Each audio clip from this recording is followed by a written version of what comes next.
Audio Jungle.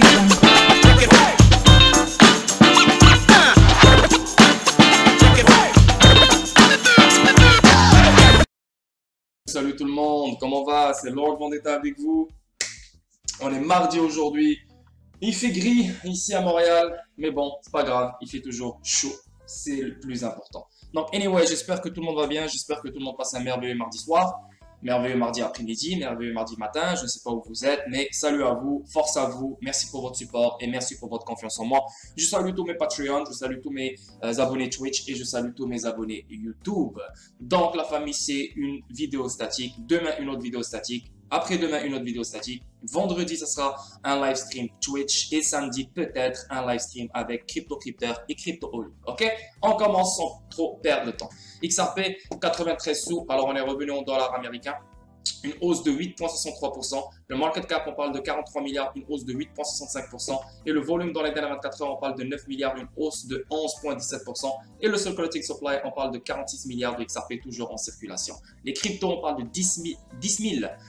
Depuis que ça n'arrête pas de s'ajouter. Juste hier, c'était 10 029. Là, c'est 10 049. Donc, 20 cryptos depuis hier. 1 trilliard 626 milliards dans le market cap au complet. Et le volume dans les dernières 24 heures, on parle de 201 milliards. Et la BTC Dominance, 43,7%. Donc, elle baisse. Et la PC comparé à hier. Donc, voilà. So, première nouvelle d'aujourd'hui. Et ça, comme vous avez vu sur Twitter, j'arrête pas de tweeter sur ça. Donc, même moi, ça m'a pas choqué, ça m'a pas surpris parce que je le savais depuis toujours, vraiment depuis toujours. Il y avait une petite voix qui me disait « Hey, Ripple pourrait faire le financement du commerce. » Pourquoi? Parce que RippleNet, c'est un logiciel comme Trade Finance. Donc, RippleNet, qu'est-ce qu'il fait? C'est un logiciel qui regroupe toutes les banques mondiales. Donc, déjà RippleNet, elle est dotée de facilement de 400 à 500 banques. C'est ce qu'on connaît. Peut-être qu'ils ont beaucoup plus que ça. Donc, si les banques sont connectées entre elles pour faire des paiements, donc ils peuvent faire aussi des financements, hein, en utilisant XRP comme liquidité. Donc, ça fait du sens. Ça fait du sens. Maintenant, sur Twitter, ouais, je parle de XDC, je parle de XRP, sur mes groupes Telegram, etc. Moi, je suis dans les deux. Je suis dans XRP et je suis dans XDC. Maintenant, moi, dans ma stratégie à moi, et j'ai le droit d'avoir ma propre stratégie, je n'aime pas avoir des actifs numériques qui sont dans le même domaine. Ça, c'est pas dans mon plan. Moi, j'ai aimé XDC parce que depuis toujours, je n'ai jamais entendu Ripple rentrer dans le financement du commerce. C'est pour ça que j'ai choisi XDC. Et c'est pour ça que je suis encore investi dans XDC parce qu'il a été mentionné dans WTO, World Trade Organization, ICC, la Chambre du commerce, OMC, OMFIF, connecté avec Abu Dhabi Market, etc. Ils ont fait l'index Vinter, donc il y a un index XDC connecté avec R3 Corda, donc tout ça. Mais son truc unique, c'est le financement du commerce XDC avec Trade Finance. Et j'ai aussi entendu qu'il y a une spéculation, une rumeur comme quoi HSBC ou Standard Chartered ont fait un projet pilote avec Xinfin. Donc, jusqu'à date, il n'y a rien d'officiel avec HSBC et Standard Chartered. C'est les deux plus grandes banques du financement du commerce dans le monde. OK? Maintenant, ce qu'on voit maintenant, on voit Ripple est envisagé pour le financement du commerce par de plus grandes organisations. Donc, on sait déjà que Ripple est connecté à toutes les banques centrales du monde, chose que Xinfin n'a pas. Hein? On sait que Ripple est connecté à Banque mondiale, IMF, BIS, tout ce que tu veux d'autre. Hein? Donc, chose que Xinfin n'a pas. Oui, Xinfin aura sa part dans ce domaine, parce que ce domaine, c'est un domaine de trillions et de trillions de dollars. Mais ce que Ripple offre, l'écosystème de Ripple, les clients de Ripple, les partenaires de Ripple, sont beaucoup plus gros que ce que Xinfin a. Comprenez?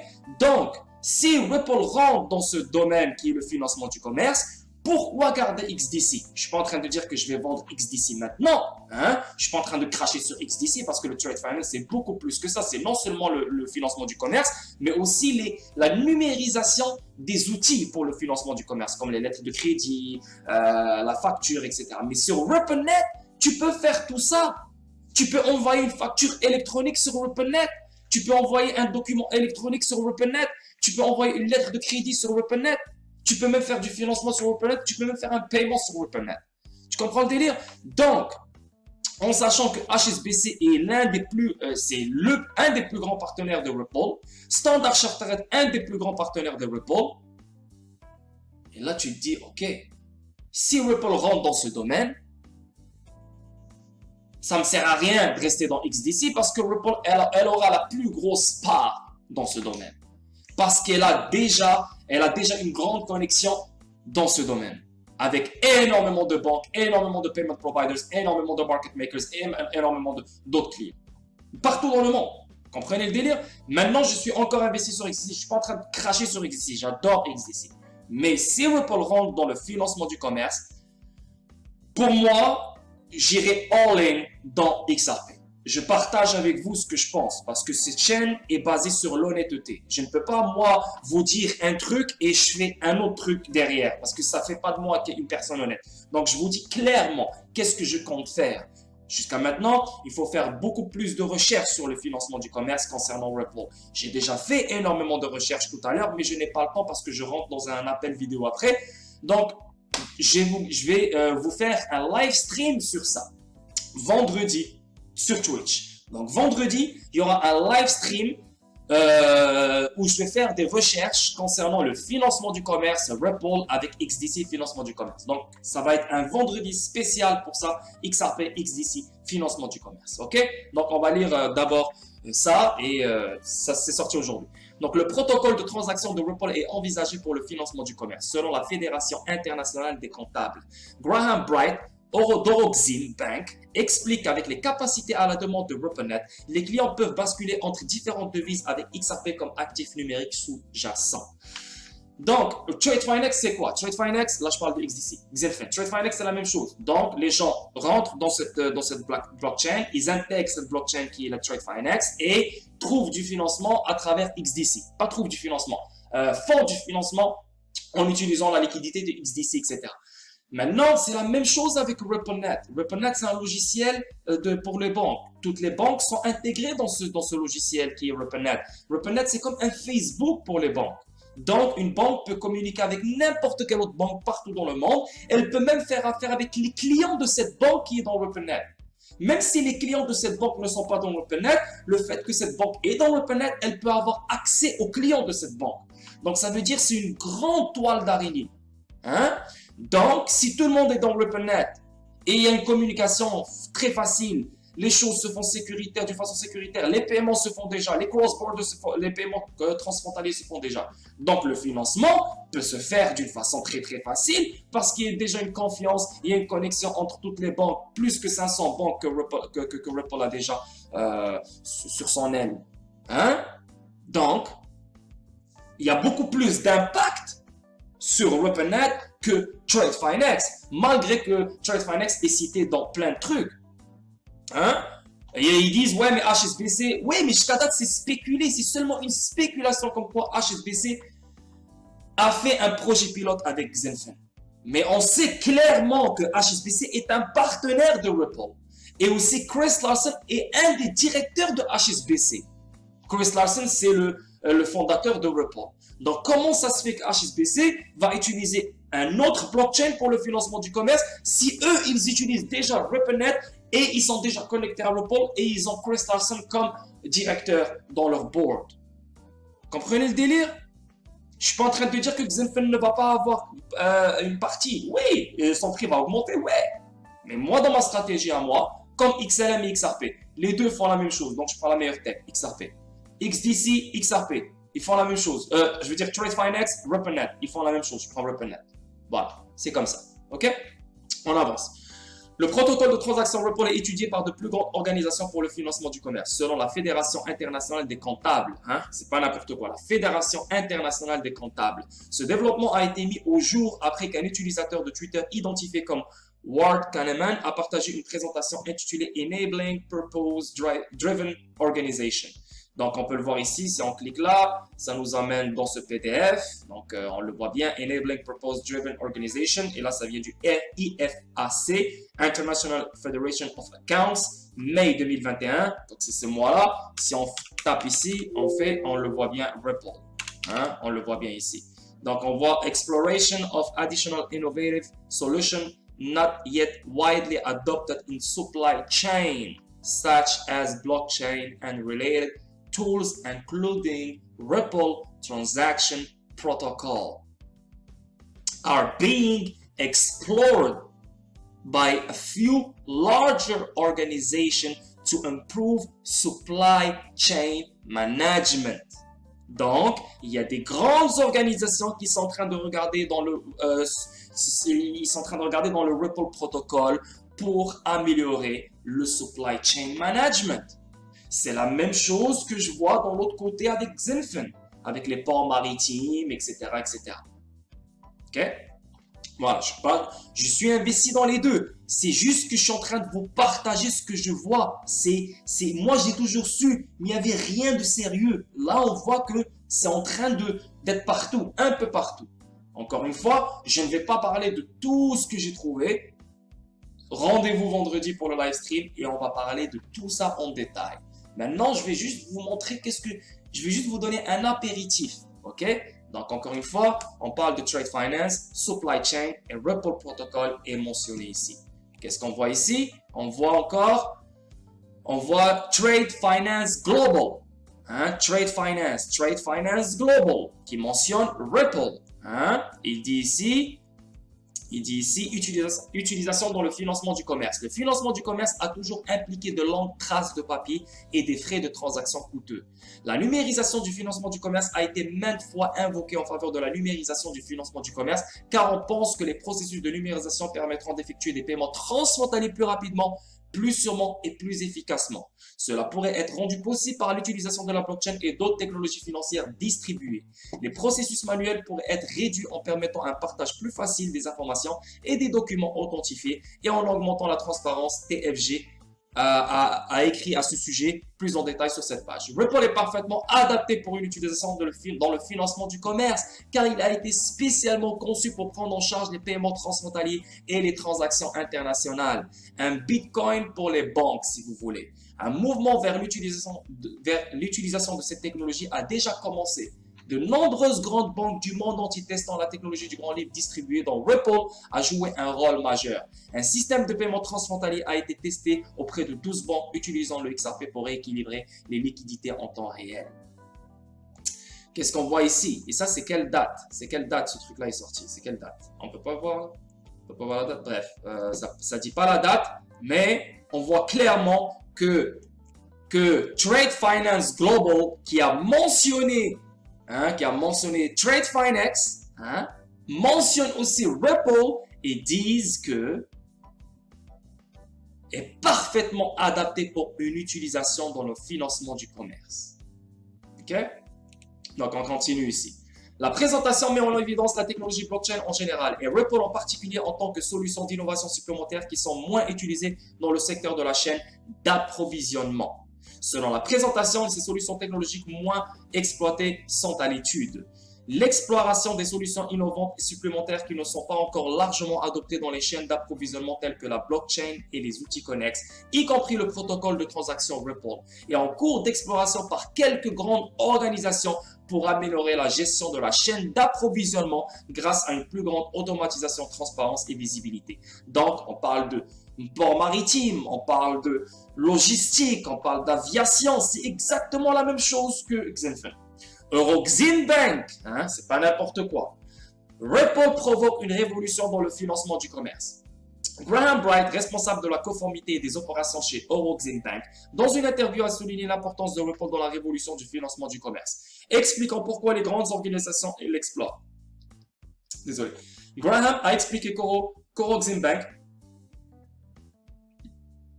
par exemple, à sa solution basée sur son appartenance à l'écosystème Ripple. Avec les capacités à la demande de RippleNet, les clients peuvent basculer entre et sortir des devises avec XRP comme actif numérique sous-jacent. Contrairement aux fournisseurs traditionnels de mécanismes de paiement interdevises, le recours aux relations traditionnelles de correspondants bancaires n'est plus un problème avec RippleNet. Avec RippleNet, ils n'ont plus besoin d'aller ailleurs. Ils peuvent tout faire avec toutes les banques et les clients qui sont intégrés dans RippleNet. Financement, paiement, tout ce que tu veux. Ils peuvent même s'envoyer des lettres de crédit, des documents électroniques et des factures électroniques à travers RippleNet. Parce qu'encore une fois, c'est comme un Facebook. Ils peuvent communiquer, ils peuvent s'envoyer des messages. Tout est électronique. Au lieu que ça soit une paperasse, feuille et stylo, ben, tout peut se faire sur RippleNet qui est digital, rapidement. Donc, avant d'envoyer un paiement, la banque peut communiquer avec je ne sais pas qui pour faire les factures, etc. avant d'envoyer le paiement. Tout ça peut se faire dans RippleNet. C'est ce que je vois. Hein? Je suis un gars normal. Hein? Je ne suis pas un banquier, je ne suis pas un président, je ne suis pas Christine Lagarde, je ne suis pas Jamie Dimon, je ne suis rien de tout ça. Je suis une personne normale qui fait ses recherches. Je ne me base pas sur Twitter. Je ne me base pas sur les tweets des gens. Beaucoup de personnes ne connaissent même pas XDC et ne connaissent même pas XRP. Et on les appelle Lord XDC. Lord, je sais pas quoi. Il y a pas de Lord ici. Il n'y a pas de Lord. Les gens sont lazy. Ils ne font pas leurs recherches. La plupart des gens sont dans des groupes Telegram. Ils prennent l'information dans les groupes Telegram, ils la lancent sur Twitter. Et toi, tu penses que c'est lui qui a fait ses recherches. Non, non, non, non, non. Ça se peut que je me trompe et je m'en fous. Je préfère me tromper en faisant mes propres recherches. En faisant mes propres recherches pour comprendre et lire entre les lignes, c'est ça, faire sa propre éducation. Et ce n'est pas dépendre sur un tweet de quelqu'un, lire les commentaires, ah ouais, c'est bon, j'ai compris. Non, non, non, non. Et c'est pour ça que je m'en fous, moi, s'il y a des gens qui m'écrivent sur Twitter, non, mais non, tu dis n'importe quoi, je m'en fous. C'est comme ça qu'on va se débattre et c'est comme ça qu'on va essayer de comprendre les choses. Moi, j'essaye de comprendre les choses depuis que je suis dans la crypto. Il y a des choses claires, il y a des choses qui ne sont pas claires. Moi, tout ce que je sais et la chose qui a été claire depuis que j'ai mis les pieds dans la crypto, c'est Ripple. Ripple va tout faire. Il faut que vous compreniez ça. Ripple va tout faire. Ripple, elle a commencé avec les paiements. Ok, parfait. Maintenant, bientôt, les paiements et tout est fini. Cette mission-là, elle a été complétée. Vous n'avez pas entendu? Maintenant, ça commence à parler de Codius. Codius, c'est quoi? C'est une plateforme de contrats intelligents. Xenfin, c'est quoi? C'est une plateforme de contrats intelligents. Chris Larsen, qu'est-ce qu'il a dit? Il a dit, le moment où Codius va venir, c'est là qu'on va voir des millions de transactions se faire par jour. Et c'est là qu'on va avoir des prix exorbitants dans XRP. Xenfin, c'est une plateforme de smart contract. Trade Finance, c'est une blockchain, c'est un logiciel qui connecte les institutions, etc. RippleNet, c'est la même chose, c'est un logiciel qui connecte les banques. XRP se fait utiliser pour la liquidité, XDC se fait utiliser pour la liquidité. Comprenez le délire? Donc, je pense vraiment, à mon avis, avant que Trade Finance soit complété pour Ripple, Codius doit voir le jour. RippleNet est déjà là, XRP est déjà là. Donc, Codius, je pense, c'est le puzzle qui manque à Ripple pour aller all-in dans le Trade Finance. Voilà, c'est ce que je pense. Et le fait que maintenant, il parle de Codius non-stop, je pense que c'est le prochain target pour Ripple. Et même, Thinking of Crypto, le gars, il a une chaîne YouTube, il a parlé avec Brad Garlinghouse, il lui a dit, est-ce qu'il y a des nouveaux trucs qui s'en viennent? Et Brad Garlinghouse, il n'a pas parlé, il est resté ferme. Et tu le voyais dans ses yeux, comme quoi, il y a d'autres projets qui s'en viennent pour Ripple. Et moi, je pense que Trade Finance est le prochain projet pour Ripple. OK? Selon lui, ils peuvent désormais opérer en dehors du réseau Swift. Si vous avez remarqué, XDC, Xenfin sont très connectés avec Swift. Et là, ils ont même André Casterman, l'ex-gars de Swift, qui travaille chez eux. Donc, si tu veux, Xenfin est là pour améliorer l'écosystème Swift. Mais les gens et les banques, institutions financières, etc., qui ne veulent pas opérer avec Swift, vont aller voir Ripple. Comprenez le délire? Et aussi, un autre truc. Ripple est un membre officiel de ISO 222. Xenfin est seulement compatible avec le ISO 222. Donc, c'est deux choses différentes.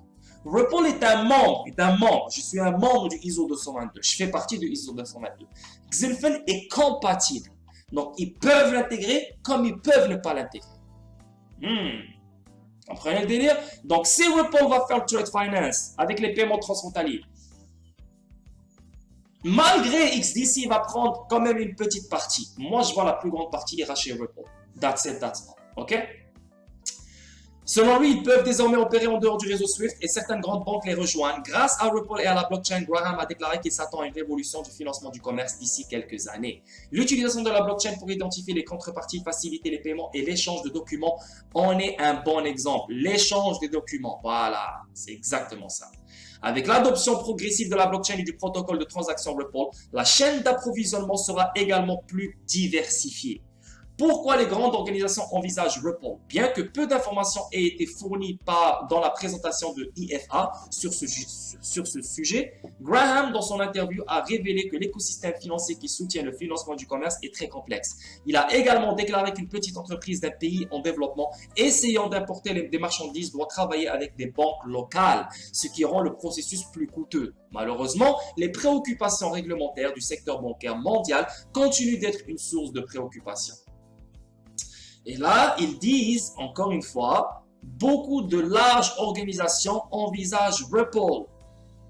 Standard Chartered est l'une des plus grandes banques du financement du commerce. HSBC est l'une des plus grandes banques du financement du commerce. Les deux sont connectés à Ripple.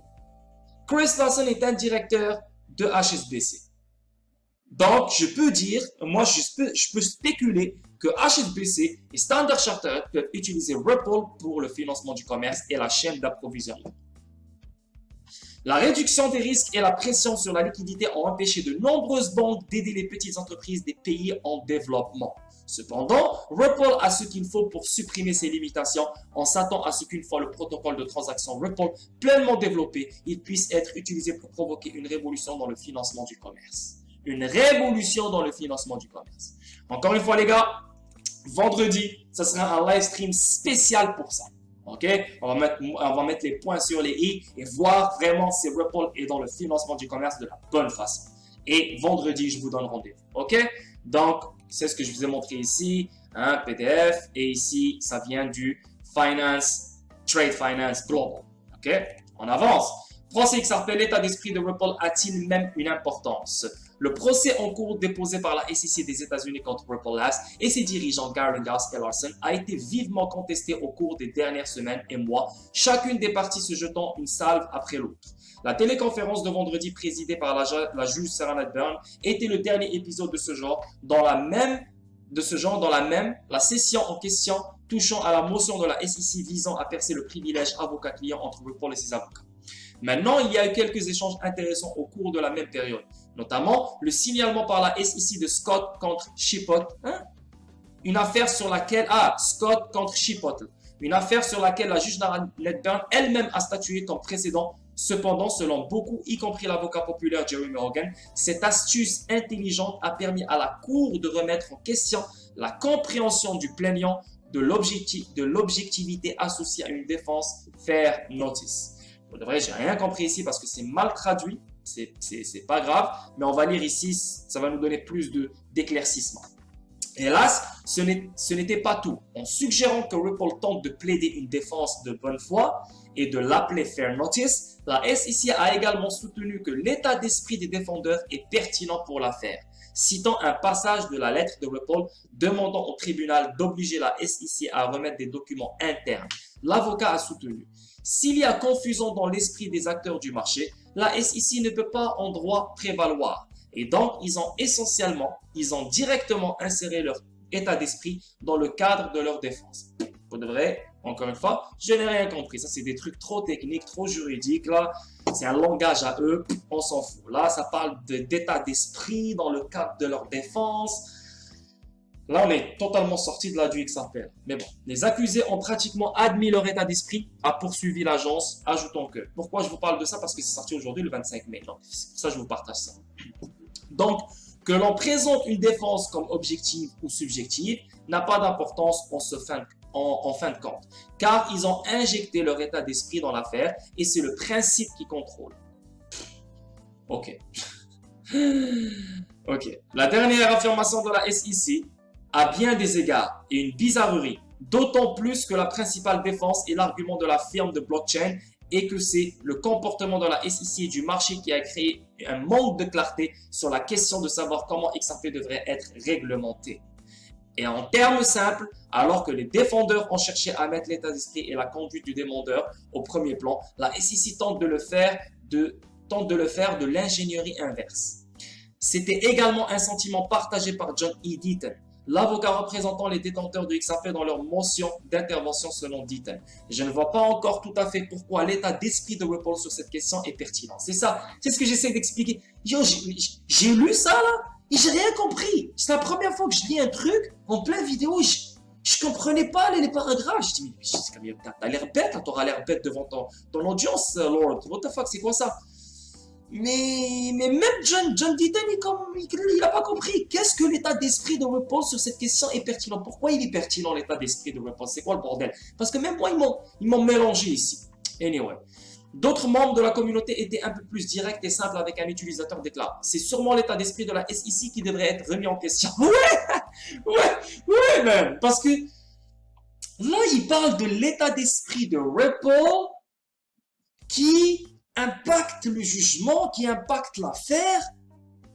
Mais en fait, c'est l'état d'esprit de la SEC qui impacte tout ce bordel, qui impacte l'innovation américaine, qui impacte l'évolution de la technologie crypto dans l'Amérique, etc., etc. C'est votre état d'esprit qui est rouillé, bordel. Mais c'est incroyable, je comprends pas le délire. Mais anyway, j'ai pas compris, moi, les paragraphes précédents. Ça faisait aucun sens. En remettant en question l'état d'esprit des défendeurs, par ce qui est censé être une défense objective. La SEC a simplement cherché à renverser la situation. Voilà. Donc, au lieu que ça soit eux, ben, ils ont juste tourné la ceinture sur Ripple. Ben, en fait, c'est eux qui doivent être questionnés et non Ripple. Ici, il convient de noter que la question de savoir si le juge Ned Burn achètera les affirmations de la SEC reste une question délicate à répondre. Certains, comme Jeremy Hogan, suggérant que la motion de la SEC sera bientôt rejetée. Ah, et c'est pour ça que beaucoup de monde pensent que le 31 mai, on pourrait voir un règlement. J'aimerais bien ça. On verra. C'est à suivre. Ripple rejoint les principaux échanges de crypto-monnaies pour changer 238 millions de XRP. Ripple FinTech Decacord a aidé plusieurs grandes plateformes de trading crypto à transférer près de 240 millions de XRP, tandis que Bybit, compatible XRP, interdit l'accès aux clients chinois. Donc ici, on voit, c'est quoi les plateformes? On voit Binance, Bittrex, Upbit et autres. Bybit pour interdire les utilisateurs chinois. Donc Bybit, la bourse Bybit basée à Singapour a annoncé qu'à partir du 15 juin, elle restreindrait la capacité des utilisateurs chinois à négocier sur sa plateforme. Donc anyway, voilà, c'est une nouvelle, on s'en fout. On avance, et une autre bonne nouvelle, elle est sortie aujourd'hui. Ripple est sur la liste 2021 des entreprises de CNBC Disruptor 50 avec un membre de RippleNet et Robinhood. CNBC a publié sa 9e liste Disruptor 50 annuelle cette année. La liste des entreprises comprend Ripple, l'un de ses clients et l'application Robinhood. Le géant de la cryptographie Ripple Labs a été inclus sur la liste annuelle des 50 sociétés de perturbateurs publiées par CNBC. Il comprend également le client Ripple Flutterwave. La Flutterwave, elle est en Afrique. C'est grâce à Ripple que Flutterwave, maintenant, elle a déchaîné ses ailes en Afrique pour les paiements transfrontaliers. Et l'application Robinhood qui permet aux investisseurs de négocier des actions et des crypto-monnaies. Donc Robinhood roule aussi sur Ripple. La liste montre des entreprises privées qui ont connu une croissance rapide au cours de l'année écoulée, ainsi que le développement de la haute technologie malgré la pandémie mondiale qui a pris naissance en Chine.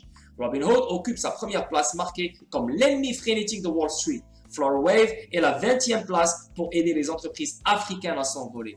L'année dernière, Ripple a également fait partie de cette liste CNBC d'entreprises perturbatrices en 2020. Cependant, il occupait la 28e place pour offrir une réponse crypto au transfert d'argent. Robinhood était à la 46e place l'an dernier. Ripple occupe la 38e place, faisant des vagues dans la réglementation cryptographique. La liste comprend également la nouvelle application du réseau social Clubhouse, comme le nouveau son du social. Donc, c'est une bonne nouvelle. En 2020, on était à la 28e place. Maintenant, à la 38e place. Pourquoi? C'est à cause de la SEC, à cause de ce bordel qu'on est en train de vivre en ce moment. Mais sinon, on aurait dû maintenant être beaucoup plus que la 28e place, facilement 20e place ou 15e place. Voilà, c'est une bonne nouvelle. Vraiment, on a Trade Finance aujourd'hui. On a CNBC, comme quoi Ripple encore fait la liste de 2021. Très, très, très bonne nouvelle. Une autre bonne nouvelle le 25 mai, les développeurs Ripple prévoient d'ajouter la prise en charge des NFT dans le grand livre XRP Ledger. Ripple prévoit d'ajouter des produits non fongibles NFT au grand livre XRP afin de réduire les coûts de gaz et d'améliorer l'efficacité lors de la frappe. Au cours des 6 derniers mois, le monde de la NFT a connu une croissance superficielle de la valeur et de l'adoption du commerce de détail, alors que les médias grand public, des athlètes, les superstars et d'autres professionnels les adoptent. Cependant, le battage médiatique s'est lentement calmé au cours des dernières semaines, car les utilisateurs trouvent qu'il est impossible de transférer et d'acheter des collections numériques en raison des frais élevés à cause de OpenSea et à cause de Ethereum. Donc, les NFT ne peuvent pas se faire transacter. Les gens ne peuvent pas acheter des NFT. Ils ne peuvent pas vendre des NFT. Parce qu'à chaque fois que tu veux vendre un NFT, tu dois payer énormément de frais dans Ethereum. Et c'est pour ça que, encore une fois, l'XRP Ledger est la meilleure blockchain et la meilleure plateforme sur laquelle n'importe quel stablecoin devrait être créé. N'importe quel CBDC devrait être créé. N'importe quelle connerie devrait être créée. NFT, c'est la meilleure plateforme. N'importe quelle application devrait être créée. Tout doit être sur le XRP Ledger. Tout doit être sur la XRP Ledger. Il n'y a jamais eu un problème depuis 2012. Et sur le XRP Ledger, il y a déjà 5400 devises qui roulent là-dedans.